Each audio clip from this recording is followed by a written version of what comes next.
जैसे कि हमने पिछले वीडियो में देखा, भगवान विष्णु के कुल 10 पूर्ण अवतार हुए हैं, जिनमें से मत्स्य अवतार उनका प्रथम अवतार था।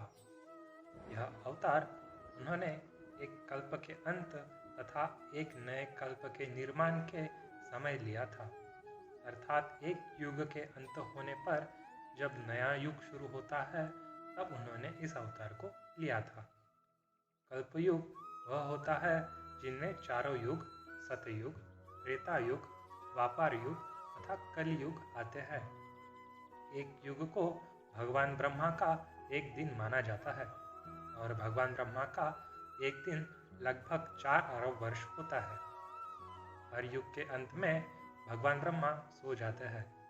जब भगवान ब्रह्मा सो जाते हैं तो कोई सृजन नहीं होता और दुनिया का अंत हो जाता है। भगवान विष्णु को सृष्टि के पालनहार माना जाता है।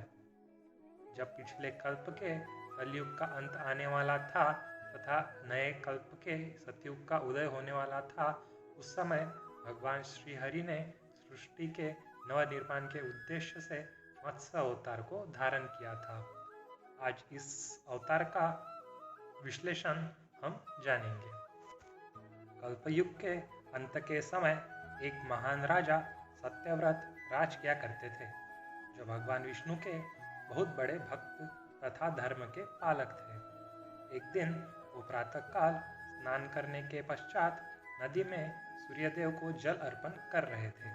तभी हाथ में जल लेते समय उसमें एक छोटी मछली भी आ गई। जब वे वापस उस मछली को समुद्र में डालने लगे, तभी वह मछली राजा से बात करने लगी।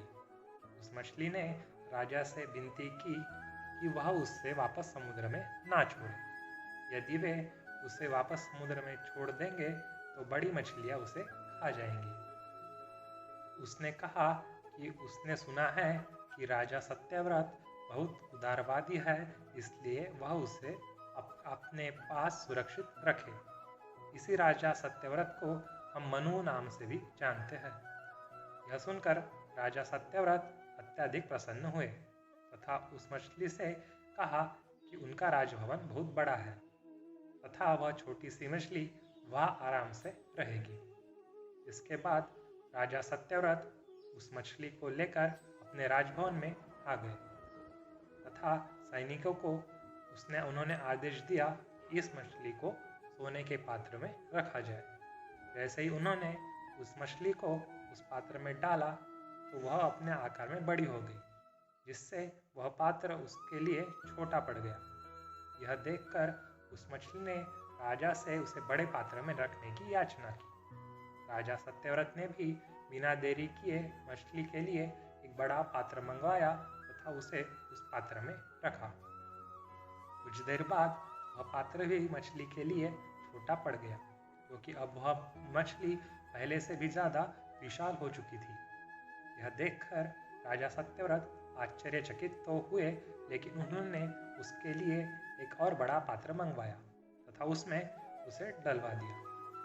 कुछ समय बाद जब वह पात्र भी छोटा पड़ने लग गया, तब उससे भी बड़ा पात्र मंगवाया गया। यह देखकर राजा विस्मित रह गए तथा उन्हें अपने गलती का अनुभव हो गया।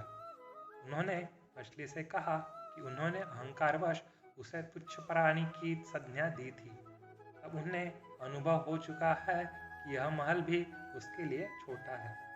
इसलिए राजा ने उस मछली को हाथ जोड़कर क्षमा याचना की तथा पुनः उसे समुद्र में छोड़ाया। जैसे ही राजा सत्यव्रत ने उस मछली को पुनः समुद्र में छोड़ा, तब उसने अपना आकार इतना ज़्यादा विशाल कर लिया कि वह समुद्र से भी बड़ी हो गई। यह देखकर राजा सत्यव्रत को एहसास हो गया कि यह मछली कोई और नहीं बल्कि स्वयं भगवान विष्णु का ही रूप है, क्योंकि ऐसी दिव्य शक्ति केवल उन्हीं में हो सकती है। इसलिए उन्होंने उसके सामने हाथ जोड़कर अपने असली रूप में आने की प्रार्थना की। राजा सत्यव्रत के निश्चल मन तथा सत्य वचनों को सुनकर भगवान विष्णु ने मत्स्य अवतार में उन्हें दर्शन दिए। इसका ऊपरी भाग श्रीहरि तथा निचला भाग मत्स्य का था।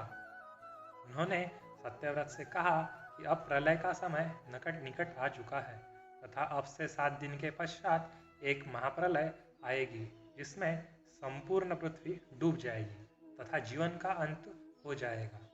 उन्होंने राजा सत्यव्रत से कहा कि उस समय श्रीहरि की कृपा से एक विशाल नौका उनके पास आएगी। उन्हें उस नौका में सप्तऋषि, सभी प्रकार के प्राणी के सूक्ष्म रूप और सभी वनस्पतियां, पेड़ पौधे तथा अन्य वस्तुओं के बीज संग्रहित करके रखने होंगे। इसके पश्चात श्रीहरि पुनः मत्स्य रूप में उनके पास आएंगे, जिसके सिर के पास एक विशाल सिंह होगा। सत्यव्रत को वासुकी नाग की सहायता से उस नौका को उस मत्स्य के सिंह से बांधना होगा। इसके पश्चात वह मत्स्य उस प्रलय से नौका को पार लगवाएगा और उसमें उपस्थित सभी की रक्षा करेगा। इसके 7 दिन के पश्चात सृष्टि में महाप्रलय आ गया। राजा सत्यव्रत भगवान विष्णु के कहे अनुसार सप्तऋषियों समेत अन्य सभी वस्तुओं को अपने साथ लेकर एक ऊंचे पहाड़ की चोटी पर चढ़ गए। अभी एक विशाल नाव उनके सामने आई, जिसमें उन्होंने समस्त बीजों तथा प्राणियों के सूक्ष्म शरीर को रखा। इसके पश्चात वे सभी उस नाव में बैठे तथा वह नाव प्रलय में तरती हुई आगे बढ़ने लगी। जब धीरे धीरे प्रलय ने भयानक रूप लिया, तब उनकी नौका भी हिलने डुलने लगी तथा पानी अंदर आने लगा। उस समय भगवान विष्णु पुनः मत्स्य अवतार में वहां आए, जिसका एक विशाल सिंह था। वासुकी नाग भी उनके साथ आया तथा सत्यव्रत ने उसकी सहायता से नाव का वो मछली के सिंह को बांध लिया। इसके बाद सृष्टि में प्रलय आती रही तथा सबका अंत हो गया। प्रलय के शांत होने के पश्चात वह नाव एक किनारे में धरती पर पहुंची तथा भगवान विष्णु ने पुनः अपने मत्स्य अवतार में दर्शन दिए। अब सृष्टि के में केवल सत्यव्रत, राजा मनु, सप्तऋषि तथा अन्य वस्तुएं शेष थी जो वे अपने साथ लाए थे। अंत में भगवान विष्णु ने मनु को अपने मत्स्य अवतार लेने का उद्देश्य प्रकट किया। उन्होंने उसे बताया कि जिस प्रकार एक किसान अपनी फसल की कटाई के समय कुछ बीजों को अपने पास रख लेता है तथा उसके पश्चात उन्हीं बीजों से वो पुनः धन धान्य उगाता है, उसी प्रकार सृष्टि के अंत के पश्चात उसके पुनर्निर्माण के लिए कुछ बीजों का रखा जाना आवश्यक था। भगवान विष्णु ने मनु को सभी चीजों के बीज रखने का आदेश दिया था, चाहे वह दुख देने वाले हो या सुख। उदाहरण के तौर पर पुष्प तथा कांटे दोनों, कोयल तथा कौवा दोनों, क्योंकि सृष्टि में हर जीवन का अपना औचित्य तथा महानता है। इसी के साथ ही सप्तऋषि का चुनाव इसलिए महत्वपूर्ण था क्योंकि ज्ञान के बिना मनुष्य अधूरा है। इसलिए सृष्टि में संतुलन स्थापित करने के उद्देश्य से उनका बचना आवश्यक था।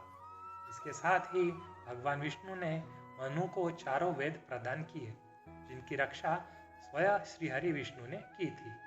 उन्होंने चारों वेदों को अपने मुख में दबाकर रखा था तथा अब मनु को सृष्टि के कल्याण के लिए लौटा दिए थे। अंत में भगवान विष्णु ने अपने धाम को जाने से पहले मनु को आदेश दिया कि क्योंकि वह प्राचीन कल्प से बचा हुआ एक ही प्राणी शेष है, तो वह उस कल्प की सभी अच्छी बातें एक पुस्तक में लिखे। इसके साथ ही उस पुस्तक में उन बातों का भी उल्लेख करे जिस कारण उस सृष्टि का अंत हुआ तथा एक नई सृष्टि का निर्माण संभव हो सका। इस पुस्तक की सहायता से आने वाले कल्प में लोग प्रेरणा ले सकेंगे। इस पुस्तक को मनुस्मृति के नाम से जाना जाएगा, अर्थात मनु को जो जो भी याद रहा वह उसने उस पुस्तक में लिख दिया। यह कहकर भगवान विष्णु के मत्स्य अवतार का औचित्य पूर्ण हुआ तथा वे अपने धाम को लौट गए। दोस्तों, वीडियो अच्छी लगी तो लाइक ज़रूर करें, अपने दोस्तों के साथ शेयर करें और अगर इसी तरह के धर्म और ज्ञान से संबंधित वीडियो देखना चाहते हो तो फटाफट से इस चैनल को सब्सक्राइब कर दें। मिलते हैं फिर से एक नई वीडियो के साथ। तब तक के लिए धन्यवाद।